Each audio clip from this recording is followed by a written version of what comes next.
দিয়েছে দেশনায়ক তারেক রহমান। উনি আজকে দেশের বাইরে তারপরে উনি থেকে তাদের চিকিৎসা দিয়েছেন। আমরা যারা দল করি, আমরা যারা বিএনপিকে ভালোবাসি, বুঝি খালেদা জিয়া, তারেক রহমান, শহীদ রাষ্ট্রপতি জিয়াউর রহমান, তাদের প্রতি আস্থা ভালোবাসা থাকে।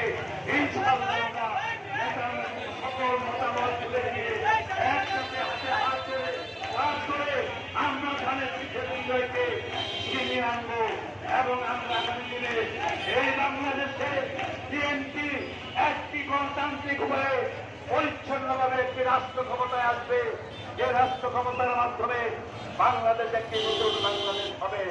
সংগ্রামী জনগণ, সংগ্রামী কুমিল্লাবাসী, এই জুলাই বিপ্লবে আজকে যারা শহীদ হয়েছে, আমি ওই শহীদের রক্তের প্রতি শ্রদ্ধা জানিয়ে তাদের আত্মার মাত্রার কামনা করছি।